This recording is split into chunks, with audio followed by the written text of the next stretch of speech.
সাবেক পুলিশ প্রধান বেনজির আহমেদের বিরুদ্ধে ক্ষমতায় থাকা অবস্থায় ক্ষমতার অপব্যবহার, জ্ঞাত আয় বহির্ভূত সম্পত্তি অর্জন এবং বিদেশে অর্থ পাচারের যে অভিযোগ উঠেছে সেসব বিষয়ে জিজ্ঞাসাবাদের জন্য তাকে তলব করে দুদক। তবে গতকালই তিনি আইনজীবীর মাধ্যমে সময় চেয়ে আবেদন করেন দুদকে।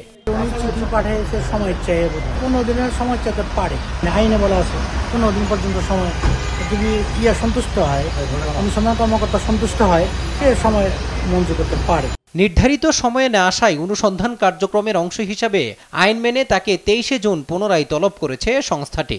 যেহেতু ওনার ব্যক্তিগতভাবে শুনানি গ্রহণ করা সম্ভব হয়নি, তাই আমাদের অনুসন্ধানকারী দল আরেকটি তারিখ নির্ধারণ করেছেন, আগামী 23 জুন 2024 তারিখ পরবর্তী শুনানির জন্য দিন ধার্য করা হয়েছে। ন্যায় বিচারের স্বার্থেই বাকি সবার মতো তদন্ত কর্মকর্তা তাকে সময় দিয়েছে বলেও জানান দুদক সচিব।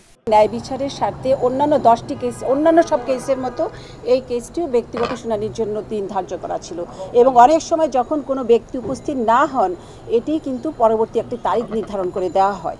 সব কেসের মতো এই কেসও তাই করা হয়েছে। এদিকে বেনজিরে ক্রোক করা সম্পদ দেখভালের জন্য তত্ত্বাবধায়ক নিয়োগে দুদকের আবেদন মঞ্জুর করেছে আদালত। অচিরেই তত্ত্বাবধায়ক নিয়োগ করা হবে বলে জানিয়েছেন দুদক সচিব। মাজহারুল ইসলাম, দেশ টিভি, ঢাকা।